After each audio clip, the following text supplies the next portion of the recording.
My 58M wife, 56F, cheated on me for our entire 30-year marriage. Here's how I found out and what I did about it. Hi Reddit. Throwaway account because I'm not exactly anonymous in my line of work.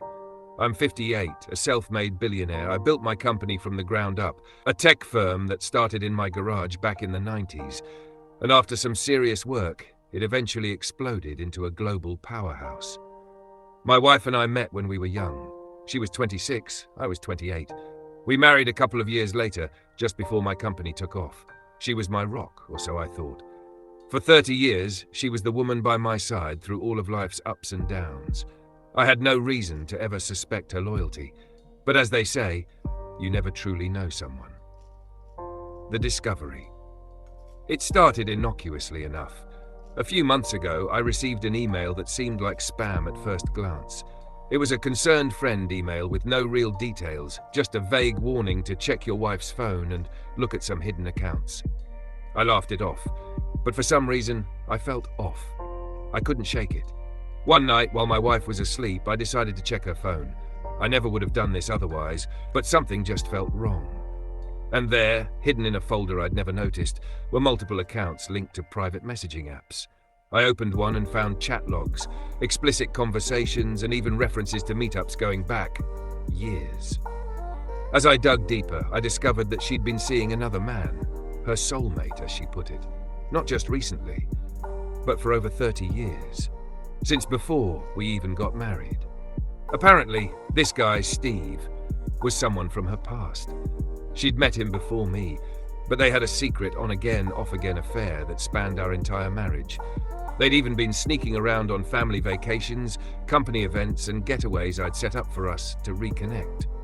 Every loving memory I had of our life together, every milestone we'd celebrated, was tainted by this betrayal. Initially, I was devastated. I wanted to scream, break things, confront her immediately. But I needed to get my thoughts together first. Revenge wasn't my plan from the start. I just wanted to get away, process the betrayal, and decide what to do next. But as I looked into it further, the deception was too massive to ignore. After meeting with my lawyers, I found out something interesting. My wife's hidden accounts weren't only used for her affair. She'd also quietly siphoned off a significant chunk of my assets over the years. It was disguised under the pretense of household expenses, a monthly fund I'd always trusted her to manage, but she'd rerouted millions into accounts under fake names, with transactions leading to places I'd never been for things I'd never bought. Now it was personal. I wasn't just her loyal, naive husband. I was her fool, her bank, her means to live a double life with Steve. The plan. Instead of going straight for a divorce, I decided I wanted to hit her where it would hurt the most.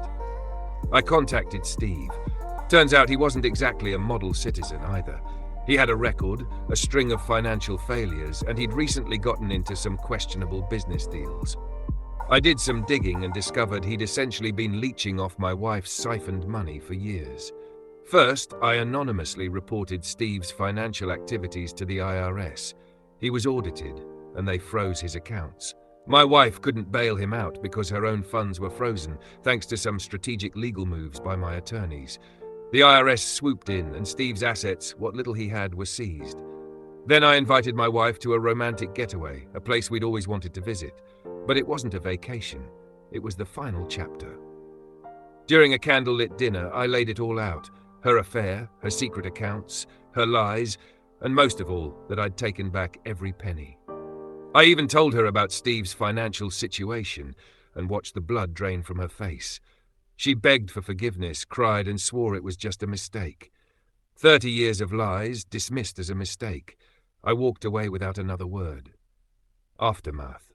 The divorce, swift and brutal. My lawyers ensured she walked away with only a modest settlement, thanks to the prenup she'd long forgotten about. She has no claim to my company, my properties, or even our old house. I moved on, focused on my work, and started traveling, experiencing life on my own terms. As for Steve, I hear he's struggling, living on whatever charity he can find. My ex-wife, she moved out of state, supposedly starting over. And I'm moving forward.